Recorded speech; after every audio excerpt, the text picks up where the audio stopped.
নীলিমা, কোথায় তুমি? দেখে যাও নীলিমা, শুনে যাও, দেখো বৃষ্টিতে ভিজে ভিজে এসেছি।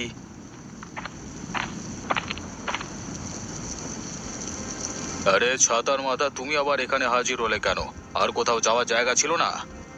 এরকম করে বলছেন কেন আমাকে? আমি তো এবারই জামাই। এই জামাই হওয়ার কত যে দায়িত্ব তুমি পালন করেছো সেটা তো দেখতেই পাচ্ছি।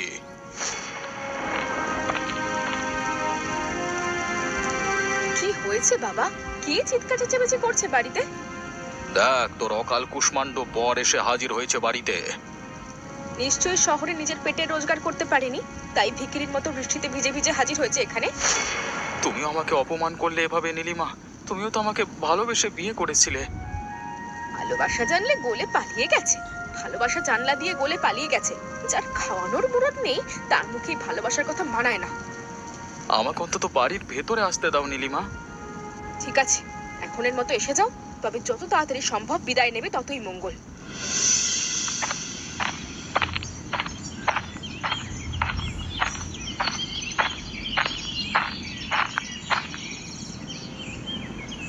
পলাশ, তুমি কবে এলে গ্রামে? আমি তো তোমাকে দেখিনি। কি করে আর দেখবে, এলাম তো এই সকালে। কিন্তু তা বলে এরকম শুকনো মুখে ঘুরে বেড়াচ্ছ কেন? গ্রাম ভালো লাগছে না বুঝি? গ্রাম ভালো না লাগলে কি আর গ্রাম দেখতে বের হই? গ্রাম দেখতে বেরিয়েছি মনটা ভালো করবার জন্য। আসলে জীবন ভালো লাগছে না আমার। কি হয়েছে বলো তো তোমার? এত ভাবছো কেন জীবন নিয়ে? ভাবতে হচ্ছে, যে মানুষটা আমার সব জেনে আমার হাত ধরেছিল, আজকে আমার সামান্য ব্যর্থতায় সেই মানুষটা আমাকে সব থেকে বেশি অপমান করছে। কেন, সংসার ঠিক করে চলছে না? হঠাৎ করে চাকরিটা গেল শহরের, ভেবেছিলাম এখানে এসে অন্তত একটু আশ্রয় পাবো, কিন্তু তার বদলে এমন অপমানিত হলাম যে কুকুরেও এমন অপমানিত হয় না। একটা কথা বলবো পলাশ তোমাকে, বড় ভাইয়ের মতো কথাটা শুনবে? বলো না গোপালদা, একমাত্র তুমিই তো শুভাকাঙ্ক্ষী আছো এখানে। নিজেকে প্রতিষ্ঠিত করো, তখন কারোর অপমান তোমার গায়ে লাগবে না, বুঝলে? সেটাই তো চেষ্টা করছি, কিন্তু কোথাও কোনো থই পাচ্ছি না। আরে ভেবে দেখো তুমি কোন কাজটা সব থেকে ভালো পারো। যে কাজটা তুমি সব থেকে ভালো পারো সেই কাজটা লজ্জা শরমের মাথা খেয়ে করতে শুরু করো। একদিন দেখবে প্রতিষ্ঠিত হবেই। তুমি যখন সাহস দিয়েছো গোপালদা, নিশ্চয়ই চেষ্টা করব। এখন আসি, আবার পরে কথা হবে, হ্যাঁ?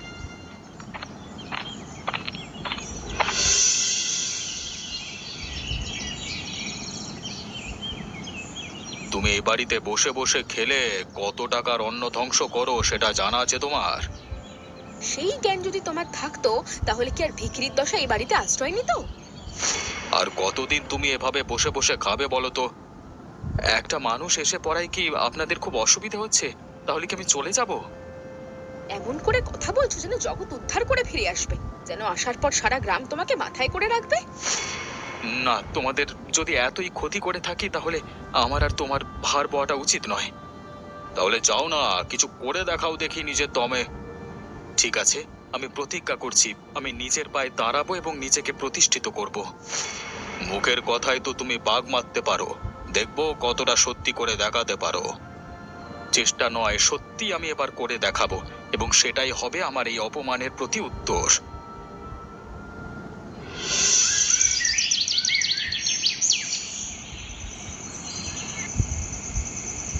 তুমি ঠিক বলেছো গোপালদা, কিছু একটা করেই দেখাতে হবে আমাকে। কেন রে, হঠাৎ করে আবার কি হলো তোর? আর এই অপমান সহ্য হচ্ছে না, মনে হচ্ছে আর আমি নিতে পারবো না। এবার একটা প্রতি উত্তর দিতেই হবে, কিন্তু কি যে করতে পারবো কিছুই মাথায় আসছে না। আমি একটা কথা বলি তোকে। বলো না, তুমি বললে আমি সেটাই শুনবো। আমি জানতাম তুই ঝালমুড়ি বানাতে পারিস খুব ভালো, আমাকে অনেকবারে বানিয়ে খাইয়েছিলিস। এই বর্ষার দিনে তুই যদি ঝালমুড়ি বানাতে পারিস তাহলে লোকে কিন্তু পছন্দ করবে। তুমি বলছো? তার জন্য কিন্তু আত্মসম্মান নিয়ে ভাবলে চলবে না। দেখ, জীবনে যারা প্রতিষ্ঠিত হয় তাদের আত্মসম্মান নিয়ে ভাবলে চলে না। দেওয়ালে পিঠ থেকে গেলে আর আত্মসম্মান। তুমি যখন এটা বলেছো তখন আমি করবই, এবং আমি বিশ্বাস করি যে যদি আমি মানুষের মন জয় করতে পারি তাহলে সাফল্য আসবেই। তোর জন্য আমার শুভ কামনা রইল। তুই যদি সফল হোস, আমার থেকে বেশি আর কেউ খুশি হবে না।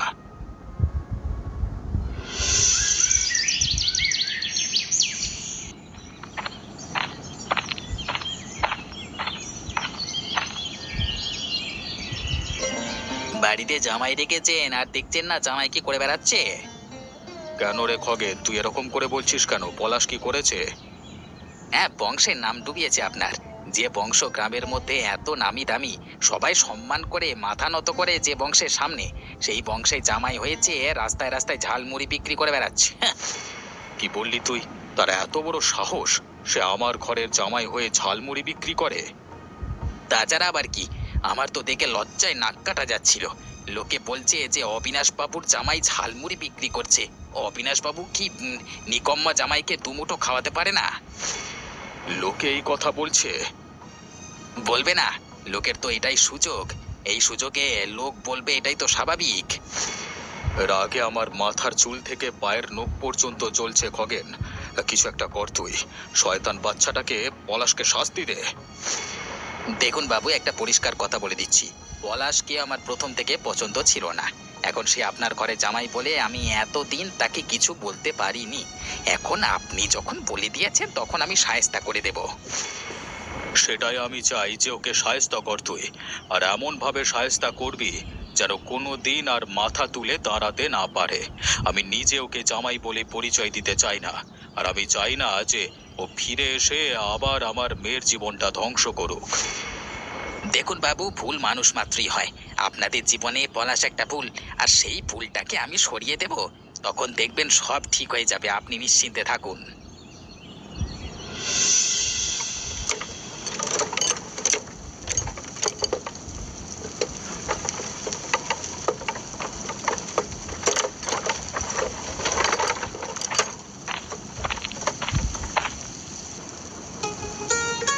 আরে দাঁড়া পলাশ, এত তাড়াহুড়ো করে কোথায় যাচ্ছিস? কি হলো, তুমি আমার রাস্তা আটকালে কেন?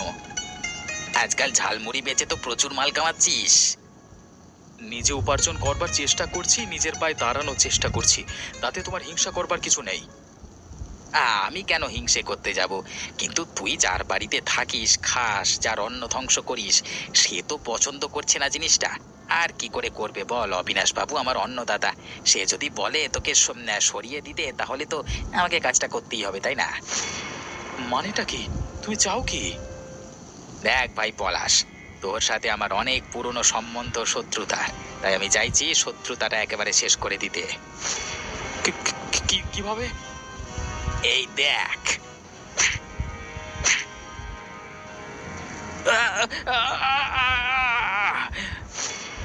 এইবারে এই বৃষ্টির জলে তোর রক্তে মিশিয়ে লাল হয়ে যাবে। সকাল হতে হতে তোর শরীরের সব রক্ত ধুয়ে চলে যাবে। তবে চিন্তা করিস না, আমি তোকে এমন ভাবে মরতে দেব না। হ্যাঁ, চল তোকে এই অবস্থায় জলে ফেলে দিই, কারণ এভাবে মরলে আবার লোকে দেখলে অনেক কিছু ভাবতে পারে। আমাকে ছেড়ে দাও, বাঁচতে দাও আমাকে খগেন দা, ছেড়ে দাও। চল বেটা চল। আমাকে ফেলো না, আমাকে জলে ফেলো না, মরে যাবো।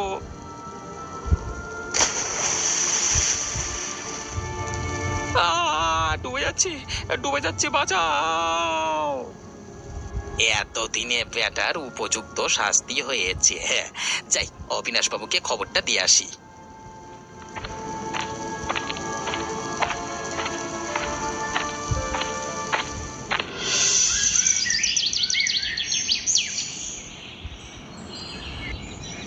বাবু, কাজ হয়ে গেছে? হয়ে গেছে মানে? খেল খতম? হ্যাঁ, একদম। আপনার পলাশ বাবাজি আমার হাতের লাঠির ঘা খেয়ে জলে তলিয়ে গেছে। বেটা বাঁচবে না, ঠিক জানিস তো। আমার হাতে যে মার খেয়েছে সে বেঁচেছে এখনো পর্যন্ত। যাক, আপদ বিদে হয়েছে। তুই আমাকে শান্তি দিলি রে খগেন। এবার একটু শান্তিতে মান সম্মান নিয়ে বাঁচতে পারবো। আপনি সুখে শান্তিতে থাকবেন, সেটাই আমি চাই। এবারে বল, তুই কত নিবি? জাত শত্রু বিদে হয়েছে, এটাই আনন্দের। এর থেকে বেশি কি আর চাই? আপনি বরং আমাকে একদিন ভালো করে আপনার মেয়ে মানে নীলিমা দিদিমণির হাতের মাংসের ঝোল খাওয়াবেন এই খুশিতে। হ্যাঁ, বর্ষার দিনের মাংসের ঝোল খেতে বড়ই মজা লাগে। তুই যেদিন বলবি সেদিন খাওয়াবো তোকে। এত বড় বিপদ থেকে তুই আমাকে উদ্ধার করেছিস। শয়তান পলাশটাকে তুই খুন করেছিস, এতেই আমি শান্তি পেয়েছি। এটি কি শুনছি আমি? আমি যে নিজের কানকেও বিশ্বাস করতে পারছি না।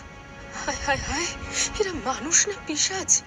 আমি মানুষটাকে কোনোদিন মন থেকে ঘৃণা করিনি। হ্যাঁ, আমি ওর সামনে রাগ দেখিয়েছি যাতে ওর জীবনে উন্নতি হয়, কিন্তু এরা মানুষটাকে মেরে ফেললো। না না, সে মরতে পারে না, আমি বিশ্বাস করি না। এখন বুঝতে পারছি আসলে কে প্রতারক।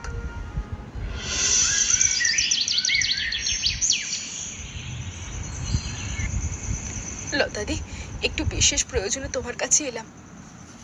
কে হয়েছে রে নীলিমা? আমি বড় ভুল করে ফেলেছি, তাই গোপাল দাদার কাছে আমার যাওয়ার মুখ নেই, তাই এসেছি তোমার কাছে। আরে বাবা, কি হয়েছে বলবি তো? আমি আমাদের মানুষটাকে অপমান করেছিলাম, কিন্তু কোনোদিন চাইনি যে সে মারা যাক। হাজার হোক তাকে ভালোবেসে বিয়ে করেছিলাম, কিন্তু আমার বাবা আর খগেন সবাই মিলে ষড়যন্ত্র করে পলাশকে খুন করে জলে ফেলে দিয়েছে। কি বলছিস তুই? গত রাতে সে যখন ঝালমুড়ি বিক্রি করে বাড়িতে ফিরছিল, তখন খগেন তাকে আক্রমণ করে লাঠির বাড়ি মেরে ওকে জলে ফেলে দিয়েছে। তাহলে তো ওর ঠিক থাকার সম্ভাবনা খুব কম, কিন্তু আমি বিশ্বাস করি না সে মরতে পারে। ও খুব সাহসী ছেলে। তুমি গোপালদাকে একটু বলো না, একটু খোঁজ নেবে গো। তোর গোপালদা জানতে পারলে নিশ্চয়ই প্রচন্ড খোঁজ করবে, কিন্তু তুই যেভাবে বলছিস তাতে তো পাওয়ার সম্ভাবনা খুব কম। তবু আমার বিশ্বাসও ফিরে আসবে। তোর বিশ্বাস আর ভালোবাসার জোর যখন আছে, তখন ওপরওয়ালার কাছে প্রার্থনা কর সে যেখানেই থাকুক ভালো থাকুক, আর একদিন তোর বুকে ফিরে আসুক। আমি প্রার্থনা করে যাব, তুমি শুধু গোপালদাকে একটু বলো। সে বিষয়ে তোকে চিন্তা করতে হবে না, আমি সেদিকটা দেখে নেব।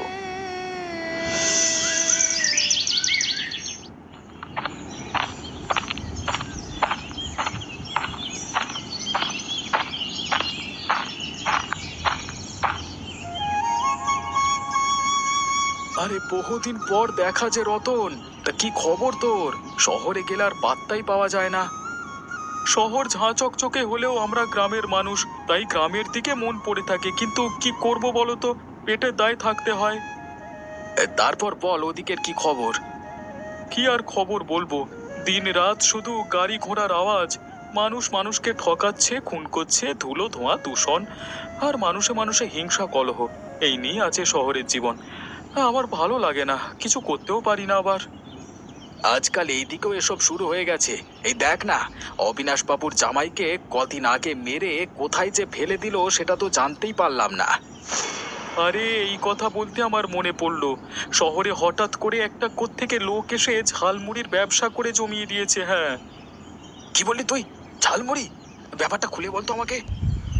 আরে লোকটা কোত্থেকে এলো হঠাৎ করে জানি না, প্রথমে তো রাস্তার ধারে ঝালমুড়ি বিক্রি করত, কিন্তু তারা এত ভালো ঝালমুড়ি এবং এত বিক্রি যে দুদিনের মধ্যে দোকান খুলে একেবারে মানে বড় দোকান বানিয়ে ফেলেছে। তুই তার দোকান চিনিস? আমি তো রোজ খাই তার কাছে। তাহলে তার ঠিকানাটা দে তো, আমি যাবো তার কাছে। এই নাও, লিখে নাও ঠিকানা। বেশ, যাও না, তোমারও ঝালমুড়ি খেতে বেশ ভালো লাগবে, দেখো। হে,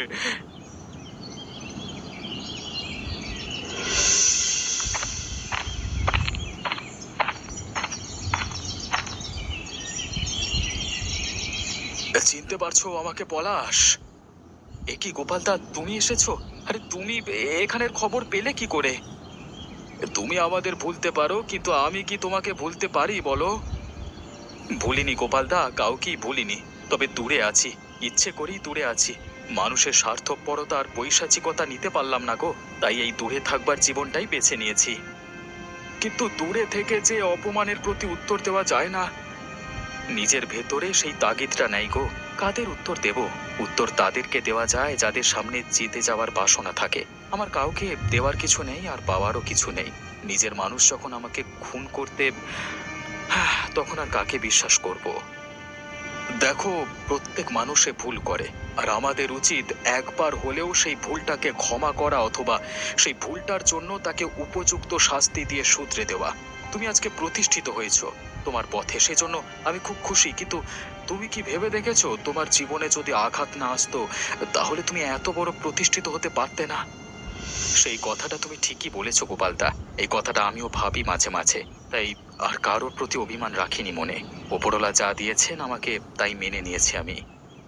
তুমি ভাবছো যে তোমার অনুপস্থিতিতে তোমার বউ খুব সুখে আছে, আসলে সে যে তোমাকে কতটা ভালোবাসতো তোমার চলে যাওয়া সেটা প্রমাণ করে দিয়েছে।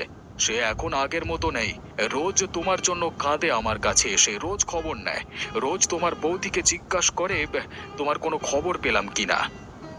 কিন্তু আমি কি করতে পারি বলো? একটা বারের জন্য হলেও ফিরে চলো।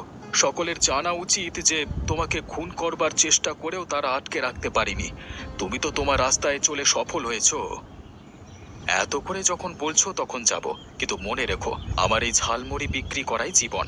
এ জীবন আমি ছাড়তে পারবো না। তোমাকে ছাড়তে হবে না তোমার জীবন। শুধু তুমি সবাইকে একবার দেখিয়ে দাও যে কোনো কাজ ছোট নয়, কোনো কাজ করে কারোর সম্মানহানি হয় না, সব কাজই প্রতিষ্ঠিত হওয়া যায়। এত করে তুমি যখন সাহস দিচ্ছ আর তোমার কথা যখন শুনে এসেছি এতকাল, তখন যাব তোমার সাথে।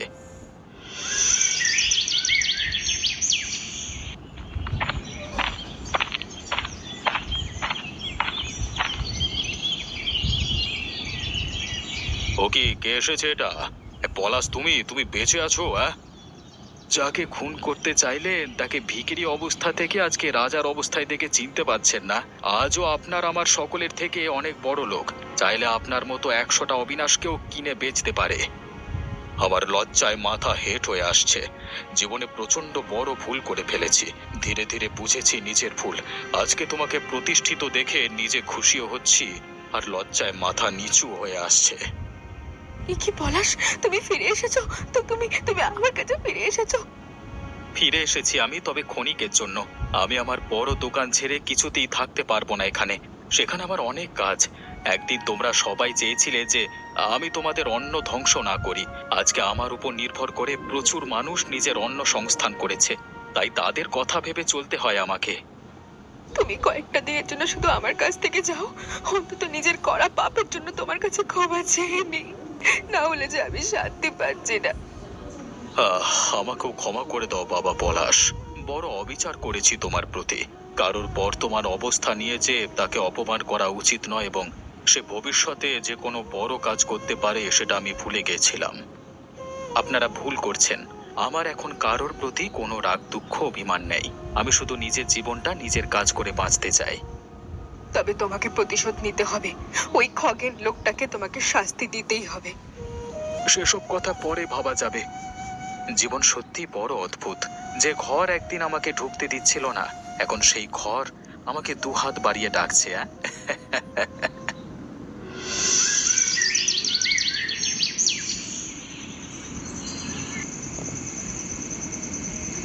আমি জানি তুমি আমাকে কোনোদিন ক্ষমা করবে না, কিন্তু আমি তোমার কোনোদিন ক্ষতি চাইনি। আমি তোমাকে খারাপ কথা বলতাম যাতে তুমি সেই কথাগুলো শুনে নিজের জীবনে প্রতিষ্ঠিত হতে পারো। আসলে আমার নিজের খুব খারাপ লাগতো যে তুমি আমার বাপের ভরসায় জীবন কাটাবে। আমার তোমার প্রতি কোনো রাগ নেই। তাহলে তুমি দয়া করে আমার বাবাকেও ক্ষমা করে দিও। দেখো, মানুষের জীবনে অনেক ভুল করে, তবে এই খগেন লোকটাকে ক্ষমা করো না। ও বাবাকে উস্কে এই কাণ্ডটা করেছে। তোমাদের যদি মনে হয় শাস্তি দিয়েই সঠিক ফল পাওয়া যাবে, তাহলে বেশ। ফল পাওয়া যাবে কতটা শাস্তি দিয়ে জানি না, তবে মানুষের কাছে অন্তত এতটা বার্তা যাবে যে কাউকে নিয়ে কারোর কাছে চুগলি করতে নেই। ঠিক আছে, সেই দায়বদ্ধতা থেকেই আমি তোমাদেরকে সাহায্য করব খগেনকে শাস্তি দেওয়ার জন্য। আসলে সে তার পুরনো রাগের বদলা নিয়েছে তোমার ওপর। সেটা আমি খুব ভালো করেই জানি। আমিও খুব খুশি হয়েছি তোমাকে প্রতিষ্ঠিত দেখে। এখন থেকে আমি আর তুমি একসাথে থাকবো। ঠিক আছে, তুমি যা চাইছো তাই হবে, কিন্তু খগেনকে কিভাবে শাস্তি দেওয়া যায়? সে তোমার সঙ্গে যেটা করেছে তুমিও ওর সাথে একদম সেটাই করবে।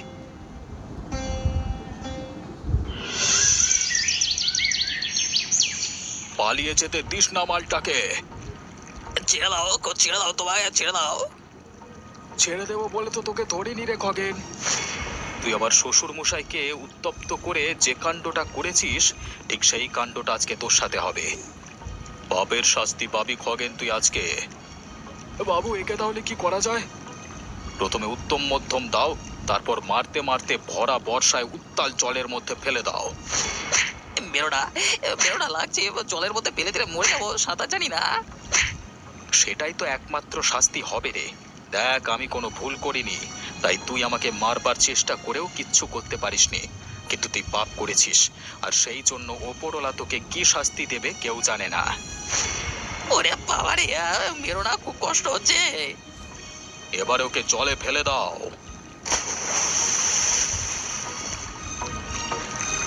বাঁচাও, কে কোথায় আছো? বাঁচাও, মরে যাবো, বাঁচাও, হাই ঈশ্বর রক্ষা করো। আজকে তোকে কেউ রক্ষা করতে পারবে না। সকলের কাছে এরপরে অন্তত একটা বার্তা যাবে যে কেউ যদি ভুল সিদ্ধান্ত নেয় তাকে শুধরে দেওয়া উচিত, তাকে কুবুদ্ধি দিয়ে আরো পাপ করানো উচিত নয়। বাবা পলাশ, তুমি আমাকে ক্ষমা করে দিও, না হলে তুমি চাইলে আমিও জলে ঝাঁপ দিতে পারি। না না, আমি আপনার উপর কোনো রাগ করিনি। তাহলে এবার থেকে এই গ্রামে তুমি একটা তোমার ঝালমুড়ির দোকান খুলবে। আপনি যখন বলেছেন তখন আমি শহরের দোকানের পাশাপাশি এই গ্রামেতেও একটা ঝালমুড়ির দোকান খুলবো। তাহলে আমরা রোজ পলাশের দোকানে ঝালমুড়ি খাবো আনন্দ করে।